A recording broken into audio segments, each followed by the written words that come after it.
আসসালামু আলাইকুম আমার প্রিয় ভিউয়ার্স আপু ও ভাইয়ারা, welcome to Sathi recipe house. আজকে আর একটা নিউ রেসিপি নিয়ে আসছি, দেখবেন প্লিজ। প্রথমে কিছু চিংড়ি মাছ নিলাম, চিংড়ি মাছের মাথা এবং খোসা আলাদা করে রেখেছি। তারপরে কিছু অল্প পরিমাণে লবণ আর হলুদের গুঁড়ো দিলাম, দিয়ে মাখিয়ে নিলাম। তারপর চুলায় একটা প্যান বসালাম, প্যানে অল্প পরিমাণে তেল দিলাম। তারপর তেলটা গরম করে এখন চিংড়ি মাছগুলো ভেজে নেব। এই তো এভাবে চিংড়ি মাছগুলো সব একসাথে দিয়ে দেব,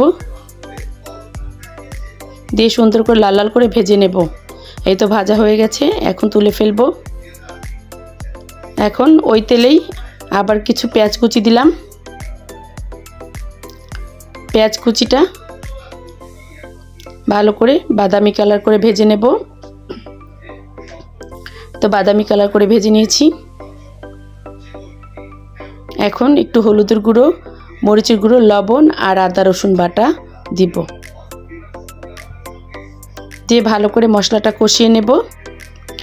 আমার প্রিয় ভিউয়ার্স আপু ও ভাইয়ারা, আমার রেসিপিটা ভালো লাগলে একটা সাবস্ক্রাইব প্লিজ, বেশি ভালো লাগলে লাইক কমেন্ট এবং শেয়ার করে পাশে থাকবেন। তারপরে ভালো করে মশলাটা কষানোর পরে একটু পানি দিয়ে দিলাম, দিয়ে আবার ভালো করে কষিয়ে নেব। এই তো ভালো করে কষানো হয়ে গেছে, অফ ক্যামেরায় ভালো করে কষিয়ে নিয়েছি। তারপরে এই তো ভাজা মাছগুলো দিয়ে দেব। এখন ভাজা মাছগুলো দিয়ে পরিমাণ মতো ঝোল দিয়ে দেব, দিয়ে মাছগুলো ভালো করে রান্না করে নেব।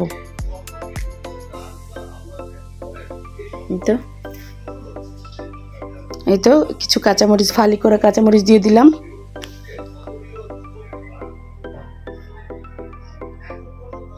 এখন আমার রেসিপিটা রান্না কমপ্লিট। আর কিছু পরিমাণে ধনিয়া পাতা দিলাম, ধনিয়া পাতা কুচি।